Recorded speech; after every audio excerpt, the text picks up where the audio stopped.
আকাবা উপসাগরের তীরে বসে দাউদ আলাইহিস সালাম জাবুর কিতাব তেলাওয়াত করতেন। ওনার কণ্ঠের সুরের ঝংকার এত মধুর ছিল, সাগরের মাছগুলো প্রতি শনিবারে উনি আকাবা উপসাগরের পাশে যখন জাবুরের কিতাব তেলাওয়াত করতেন, সাগরের মাছগুলো সাগর রেখে দিয়ে ডাঙায় চলে আসতো। এজন্য আল্লাহ বললেন, খবরদার, শনিবার এই এলাকাতে মাছ শিকার করা আমি হারাম ঘোষণা করলাম। কিবার?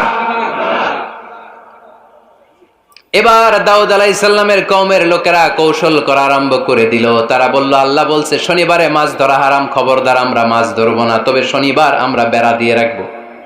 কি দিয়ে রাখবো? জাল দিয়ে বেড়ে দিয়ে রাখবো। শনিবারে ধরবো না, রবিবারে যাই ধরবো। খবরদার, শনিবারে ধরবি না, শনিবারে হারাম। হারাম করছে কে? তো মাছগুলো যখন তেলাওয়াত করতে আসতো, এরা জাল দিয়ে বেড়ে দিয়ে রাখতো চারদিকে। শনিবারে ধরতো না, কারণ হারাম। কারণ কি? বেড়ে দিয়ে রাখতো, রবিবারে যে ধরতো। আল্লাহ কি এটা বুঝাইছে? আল্লাহ বুঝাইছে শনিবারে যত মাছগুলো এসেছে এগুলো ধরা যাবে না। এগুলো যখন আবার সাগরের প্রবাহে ভেসে চলে যাবে, তোমরা আবার নৌকা নিয়ে মাছ শিকার করতে পারবে। ঠিক কিনা? ওরা কৌশল করে রবিবারে, শনিবারে আটকে রাখতো এরকম বেড়ে দিয়ে, জাল দিয়ে, রবিবারে যেয়ে ধরতো। আল্লাহ বললেন, আও নালা আলাহুম কামা লাআন্না আসহাবাস সাবত কুনু কিরাদাতান খাসিইন। আমার সাথে কৌশল করেছিস, তোদের উপর আমার লানাত, তোরা অভিশপ্ত বানর হয়ে যা। মুহূর্তে পুরো জাতিটাকে বানরে রূপান্তরিত করে দিল কে?